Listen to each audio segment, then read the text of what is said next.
Good morning, lovely people. I'm bringing you in today because we have a long recipe, but it's a delicious recipe. I'm going to be making what we call back home cocido. Cocido de vaca, de pata de vaca, which is cow's feet, I guess, hoof. I don't know, cow's hoof, I guess is what you call it. And the first thing I do is I take it and I rinse it. I put it to boil with a little bit of salt. And then once this comes to a boil, then I'm going to get rid of this water and start over with clean water. That is to take out any impurities and stuff like that in it. Some people are probably grossed out by cow's hoofs, but let me tell you that this has so many benefits, so many health benefits. If you want to talk about collagen, this is the way to go. But it is absolutely delicious. I remember my mom used to make this for us when we were kids. I used my Instant Pot to soften the bones. Hang in there with me. It is a long process, but it's so worth it. Yeah. But this is what I mean. You want to get all that yucky stuff out. Guys, so we're back. I went ahead and rinsed out all the water a couple of times. I transfer it to a bigger pot because I decided not to use the Instant Pot just because I have too many of them. Then I would have to do 2 loads. So I'm going to be adding 3 large onions to this. Okay, so I added 2 tablespoons, heaping tablespoon of garlic. I'm gonna add a little bit of salt, and then I'm gonna let this kind of cook on medium to high heat, covered for several hours until these become very tender. So this is it. I put it in the Instant Pot because my husband will not eat this. He doesn't like that. So I try and get as much of the flavor as I can out of it. I'm going to strain this. Okay, guys, so we are back.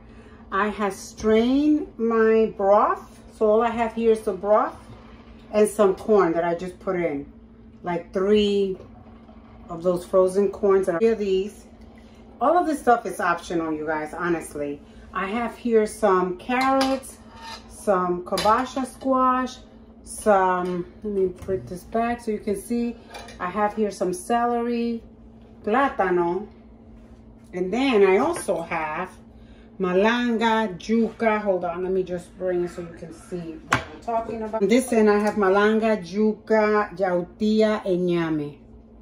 Those are the root vegetables that I'm going to be adding to my broth. It's going to thicken it also. Now, I was going to add some garbanzo because back home we put garbanzo in it. But because I canned this with sausage in it, I don't want to add it because it's going to change the whole flavor. So I might just add white beans that I had canned. You don't have to add the beans. It's totally up to you. But normally they add beans. So I'm going to just go ahead and add all these vegetables and let them kind of simmer here really nicely. In no particular order because my vegetables, the yuca and all that were frozen. So they're going to be done really fast. And what I do is I let them hang out in water when they're frozen. Now my kibosh squash is going to give this such a beautiful color. I love this I guess stew. I don't know. I really don't know. Back home we call it cocido. This is what we call it. That's what my mom called it. Un cocido. And she used to put garbanzo in it. And all kinds of goodies. I'm going to add this to it as well. So there's a lot of vegetables in here. And I love it.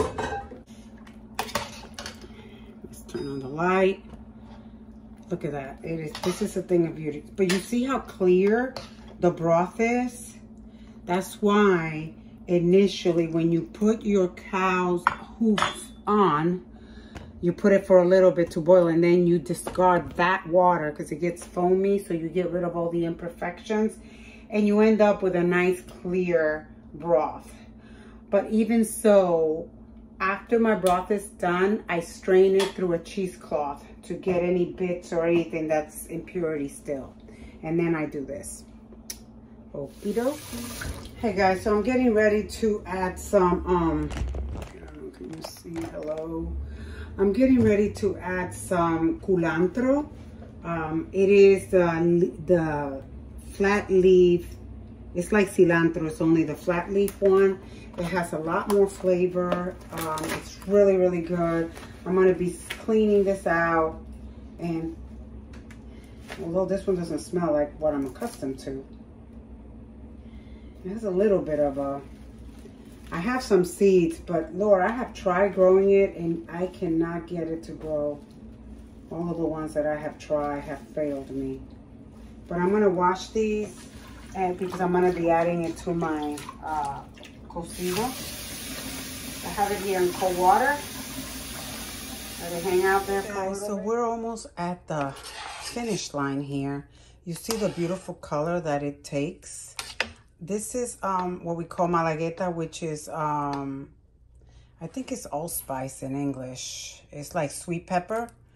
And I also added some bay leaves. You can add a couple of them. Add salt to taste.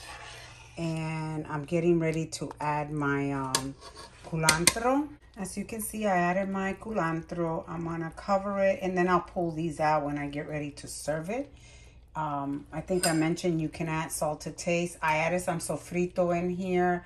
And sofrito really consists of bell peppers, onions, garlic, cilantro, and all of the fresh herbs, if you will. That's what's really in sofrito. And I do have a video on how to make sofrito. You can make it very simple, or you can get creative. It's up to you. But you also want to add, if you like, a little bit of hot sauce to it. Either you add it when you get ready to serve it, or you can add it now. Up to you. Un cocido de pata de vaca to wake up the dead. Have fun. Love you guys. Bye.